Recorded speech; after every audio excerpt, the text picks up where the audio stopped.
भारी तबाही मचाई है। तेज आंधी, बारिश और ठनका गिरने की वजह से बिहार में पिछले 12 घंटे में 49 लोगों की मौत हो चुकी है। आंधी तूफान से 30 लोगों की मौत हुई है, वहीं ठनका गिरने से 19 लोगों की मौत की खबर है। यह आपदा प्रबंधन विभाग ने इसकी पुष्टि कर दी है। तस्वीरों में आप देख सकते हैं, ये 5 तस्वीरें टीवी स्क्रीन पर। आंधी, बारिश और ठनके की चपेट में आकर कई जिंदगियां चली गई हैं। नालंदा में सबसे ज्यादा 22 लोगों की मौत हुई है, वहीं मुजफ्फरपुर में 2, अरवल में 2, जहानाबाद में 2, जमुई में 3 लोगों की मौत हो चुकी है। तो मौसम के मिजाज में बदलाव हुआ है। गर्मी की शुरुआत होती ही आंधी और बारिश की शुरुआत हो गई है और ऐसे में देखिए कई लोगों की जानें चली गई हैं। ऐसे में लोग परेशान हैं, हाहाकार मचा हुआ है।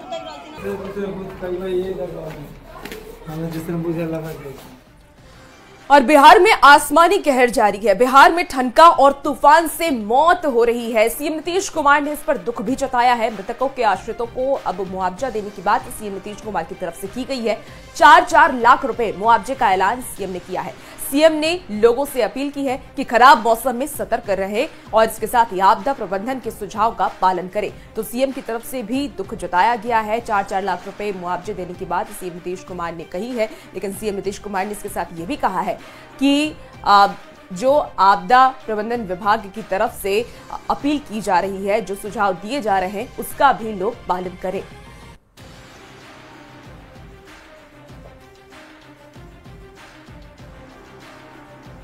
तो बात नालंदा की कर लेते हैं। तूफान और बारिश में नालंदा में 22 लोगों की मौत हो गई है। बिहार शरीफ में सबसे ज्यादा 7 लोगों की मौत हुई है। देखिए, मानपुर थाना क्षेत्र के बिशनपुर गांव में मंदिर पर पेड़ गिरने से 6 लोगों की दर्दनाक मौत हो गई। हादसे के बाद रेस्क्यू ऑपरेशन जारी है। सिलाव प्रखंड में पेड़ के नीचे दबकर एक गार्ड की मौत हो गई। 22 मौत की डीएम शशांक शुभंकर ने पुष्टि कर दी है।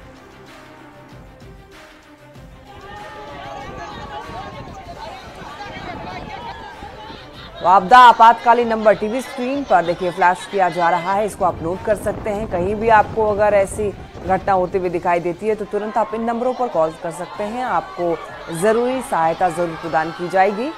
तो फिलहाल देखिए मौसम का कहर बरपा है और मौसम में मिजाज बदला है। कई जगहों पर आंधी, तूफान, तेज हवा देखने को मिल रही है और ऐसे में कई लोगों की जान चली जा रही है। तो ऐसे में आपको सावधानी बरतनी है। वज्रपात के दौरान आप क्या करें और क्या ना करें, ये टीवी स्क्रीन पर चल रहा है। बिजली के उपकरण या फिर तार के संपर्क में आने से बचाव करें। धातु की डंडी वाले छातों का उपयोग बिल्कुल भी ना करें और साथ ही साथ बारिश के समय में कोशिश करें घर के बाहर ना निकलें और कोशिश करें कि भारी बारिश के दौरान आपको घर के अंदर ही रहना है। तालाब और जलाशय के पास जाने से बचाव करें। वज्रपात के दौरान आपको सावधान रहना है। जब भी बिजली कड़कते हुए आपको दिखाई दे, आपको किसी भी घर में या फिर कोने वाली जगह पर दुबक जाना है। बाहर खुले आसमान के नीचे आपको नहीं रहना है। कुल 22 लोगों की मृत्यु हुई है, जिसमें 21 लोगों की मृत्यु आंधी के कारण हुई है, कहीं दीवार गिरने से, कहीं पेड़ गिरने से, और एक व्यक्ति की मृत्यु वज्रपात से हुई है। तो माननीय मुख्यमंत्री जी ने सभी को मुआवजा देने का तत्काल निर्देश दिया है और इसके लिए कार्रवाई भी शुरू कर दी गई है।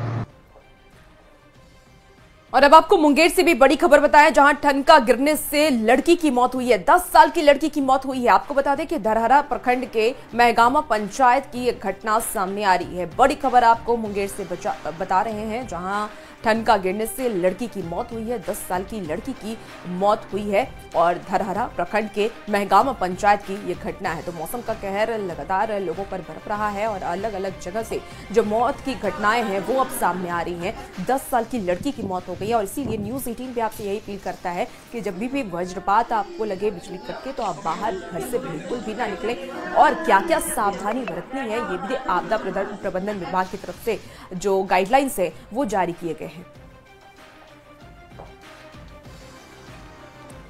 बात जमुई की कर लेते हैं। भारी बारिश और आंधी से भारी तबाही हुई है। बता दें आपको, बारिश में अलग अलग जगहों पर 3 महिलाओं की मौत हो गई है। ठनका गिरने से खैरा इलाके में जीविका दीदी रंजू देवी की मौत हो गई है, जबकि सिकंदरा के पोहे गांव में धनेश्वरी देवी नाम की महिला की मौत हुई है।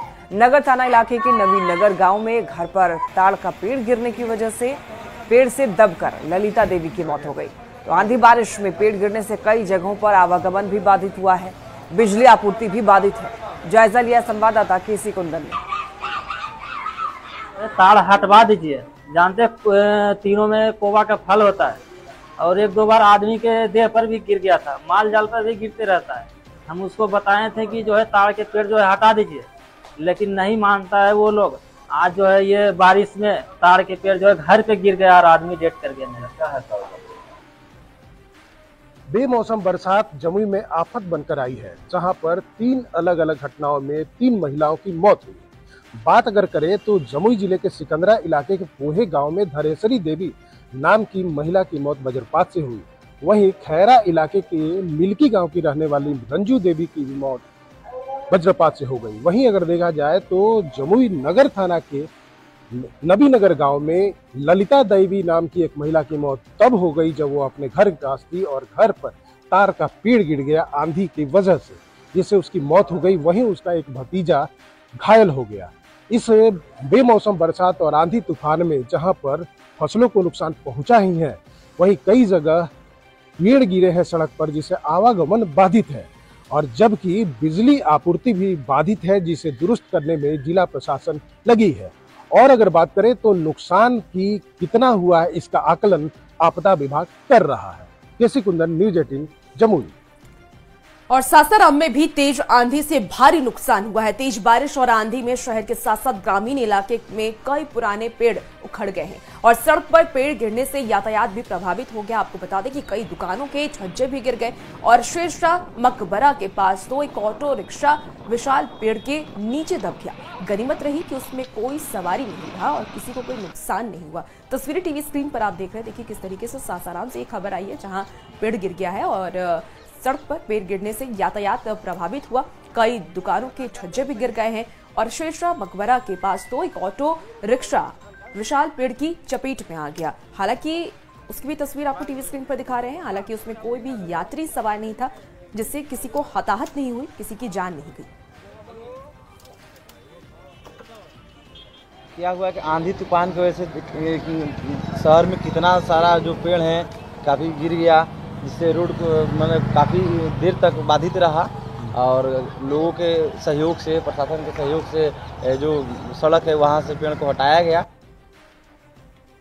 तो भारी बारिश और आंधी तूफान से क्या कुछ नुकसान हो रहा है, कहां कहां, वो हम लोग बात कर रहे हैं। नालंदा जिले में देखिए तेज तूफान का भारी असर दिख रहा है। 2 दिवसीय कुंडलपुर महोत्सव के आयोजन के लिए बना पंडाल पूरी तरह से ध्वस्त हो गया है। हालांकि इस घटना में पंडाल में मौजूद 50 से भी अधिक लोग भागकर अपनी जान बचाने में कामयाब रहे।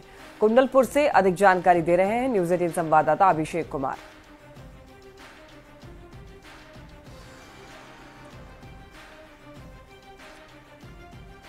अभी हम पहुंचे नालंदा जिले के कुंडलपुर में, जहां आप देख सकते हैं कुंडलपुर में आज जो है भीषण तूफान के नज़ारा दिखा सकते हैं। किस तरह से जो है भीषण तूफान का नज़ारा जो है यहाँ पर देख सकते हैं, क्योंकि जिस तरह से 2 दिवसीय कुंडलपुर महोत्सव का आयोजन किया जा रहा था और आज अचानक जो है तेज आंधी तूफान के कारण जो है ये पंडाल जो है पूरी तरह से ध्वस्त हो चुका है। बता दें कि कार्यक्रम के पूर्व जो है ये तूफान आया है, यही कारण है कि लोग बाल बाल बच गए हैं। हालांकि ये जब कार्यक्रम होती और इस समय तूफान आता तो काफ़ी संख्या में जो है लोगों की जो है घायल होने की संभावना व्यक्त की जा सकती थी। हालांकि नालंदा में जो है तूफान के कारण नालंदा खंडर में एक गार्ड का जो है मौत हुई है।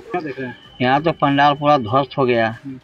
ये अचानक अंधड़ तूफान आया, इसे बहुत से लोग 50-60 लोग यहाँ बैठे हुए थे, तो इसी तरह किसी तरह से बच के यहाँ से निकले। क्या देख रहे हैं भाई, यहाँ पर क्या हुआ है? यहाँ तो देखा कि पूरा पंडाल ध्वस्त हो रहा है। तो अगर रात में होती तो ये घटना, रात में तो एक आदमी नहीं बचता। तो देख सकते हैं यहाँ पर जो है किस तरह से जो है लोग आप बीती सुना रहे हैं, क्योंकि जिस तरह से लोग जब उस समय तूफान आया था तो लोग इसी में मौजूद थे और जब जो पंडाल है जो ध्वस्त होना शुरू हुआ तो लोग आरन फाना में भागे और जिससे लोगों की जान बची है। नालंदा से न्यूज़ 18 के अभिषेक कुमार।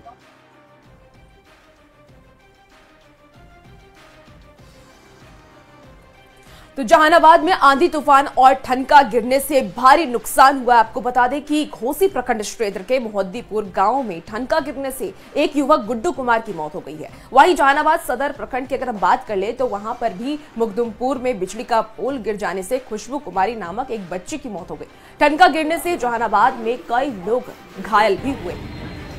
और इस वक्त आपको हम तस्वीर भी दिखा रहे हैं उन घायल लोगों की और जिनकी मौत हुई है। जहानाबाद से खबर आ रही है, जहां ठनके की चपेट में आकर कई लोग घायल हो गए हैं, कई लोगों की मौत हो गई है और आंधी और ठनका गिरने से भारी नुकसान भी हुआ है। और इसीलिए लगातार आपदा प्रबंधन विभाग की तरफ से और न्यूज़ 18 की तरफ से भी ये अपील की जा रही है कि जब भी मौसम खराब हो आप घर से बाहर ना निकलें।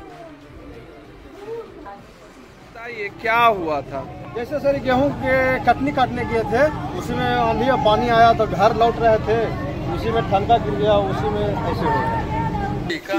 घर में लोकल अंधारवा में तो घरवा पर गिरल पलवा, फिर घर सोचल कि हमारे घरवा गिरी तो घरवा में से भागल जाए तले तो एक पर फिर गिर गया लगता पलवा एक पर गिर आइका कालुआ कालुआ तो सब कोई कहाँ है कहाँ घर है। वहीं नेता प्रतिपक्ष तेजस्वी यादव ने भी प्राकृतिक आपदा और इससे हुई जनहानि को लेकर एक्स पर पोस्ट करके दुख जताया है। उन्होंने लिखा कि बिहार में आंधी तूफान, बारिश, वज्रपात और दीवार गिरने की घटनाओं से हुई मौतों से दुखी हूं। उन्होंने मृतकों के परिवारों के प्रति संवेदना जताई और सरकार से सभी को उचित मुआवजा देने की भी मांग की है। साथ ही बारिश से किसानों को हुए नुकसान को लेकर के भी सरकार से मुआवजे की मांग की।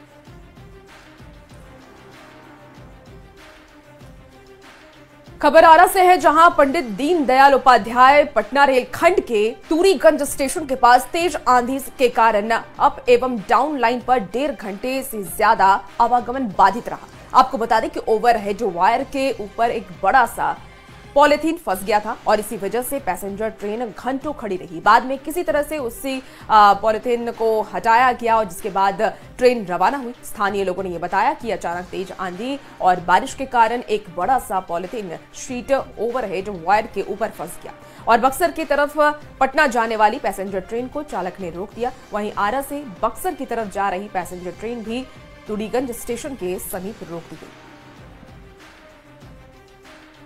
सबसे बड़ी दिक्कत है कि बच्चे हैं ट्रेन में, बुजुर्ग महिलाएं हैं। ये पैसेंजर ट्रेन में ना टॉयलेट की व्यवस्था होती है ना पानी की व्यवस्था होती है और 1.5 घंटे से खड़े रहने के बाद रेलवे का कोई अधिकारी सुध लेने तक नहीं आया है।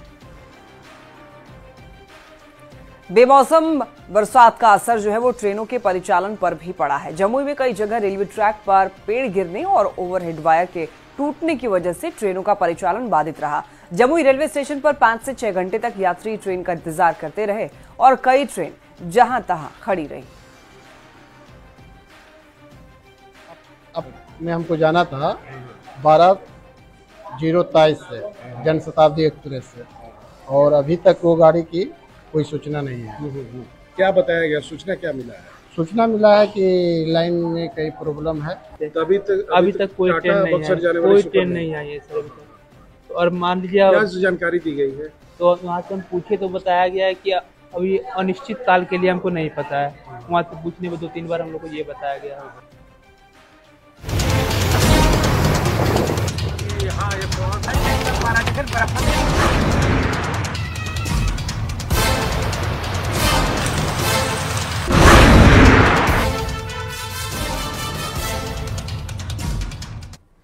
और इसी बीच बड़ी खबर आ रही है तहव्वुर राणा को लेकर के। आपको बता दें कि तहव्वुर राणा को कोर्ट में पेश किया गया। पटियाला हाउस कोर्ट में तहव्वुर राणा की पेशी हुई है। तहव्वुर की पटियाला हाउस कोर्ट में पेशी हुई। एनआईए के स्पेशल कोर्ट में तहव्वुर की पेशी हुई है। आपको बता दें कि एनआईए को तहव्वुर की 14 दिन की कस्टडी मिली है। बड़ी खबर आपको राजधानी दिल्ली से बता रहे हैं, जहां तहव्वुर राणा को कोर्ट में पेश किया गया है। पटियाला हाउस कोर्ट में तहव्वुर राणा की पेशी हुई है और तहव्वुर की पटियाला हाउस कोर्ट में पेशी हुई, जहां एनआईए के स्पेशल कोर्ट में तहव्वुर की पेशी हुई और एनआईए को तहव्वुर की 14 दिन की कस्टडी भी मिली है।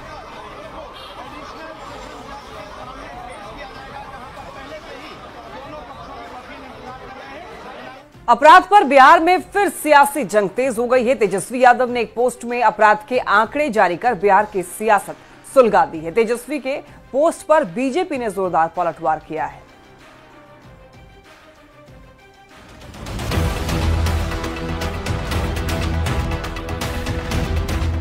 अपराध पर बिहार में फिर सियासत हाई है। तेजस्वी यादव के सोशल मीडिया साइट एक्स पर पोस्ट के बाद अपराध पर सियासत गर्मा गई।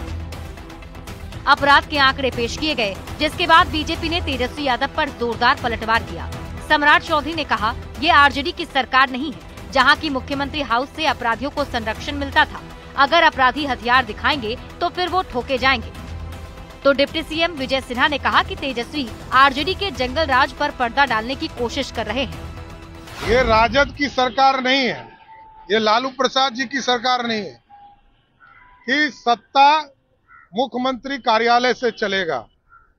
यहाँ जो अपराधी है, अपराधी यदि गलत करेंगे तो उनको जेल में जाना पड़ेगा, और जो अपराधी कट्टा या हथियार दिखाने का काम करेंगे उसको पुलिस ठोकने का भी काम, गिरफ्तारी भी करती है, एक्शन भी लेती है। आप बताओ कि कार्रवाई नहीं हुआ, सरकार को विपक्ष की जिम्मेवारी है आईना दिखाने का, और वो आईना दिखाए और सरकार एक्शन नहीं लेगी तब प्रश्न उठाने का है। लेकिन ये सिर्फ लोगों को बरगलाना है, अपने जंगल राज गुंडा राज के पाप को छुपाना है और आंकड़ा जारी करना है। लॉ एंड ऑर्डर पर तेजस्वी यादव के पोस्ट पर बीजेपी सांसद संजय जायसवाल ने भी सवाल खड़े किए हैं। संजय जायसवाल ने कहा कि तेजस्वी यादव अपना क्राइम डेटा दें जब अपराधी लालू प्रसाद एक घर पर बैठकर डिनर करते थे।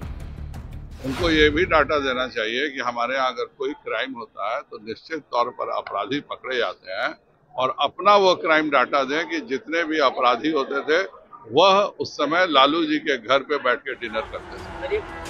चुनावी साल में अपराध पर सियासी वार पलटवार का दौर जारी है। एक तरफ तेजस्वी नीतीश की सरकार पर सबसे बड़ी कामयाबी सुशासन पर लगातार सवाल खड़े कर रहे हैं, तो एनडीए आरजेडी के शासनकाल के बुरे दौर की याद दिला रही है। पटना से न्यूज 18 के लिए धर्मेंद्र कुमार की रिपोर्ट। तेजस्वी यादव सरकार पर अपराधियों का सांठगांठ का आरोप लगाते हैं। बिहार में आपराधिक वारदातों की लंबी सूची जारी कर सरकार के इकबाल पर सवाल उठाते हैं, और इस बीच उनके अपने ही विधायक पर बड़ा गंभीर आरोप है कि आरजेडी विधायक रणविजय साहू पर एक व्यक्ति के साथ मारपीट और जान से मारने की धमकी देने का आरोप लगा है। आपको बता दें कि टिकट दिलाने के नाम पर पैसे ऐंठने का भी आरोप है। ये खास रिपोर्ट देखिए।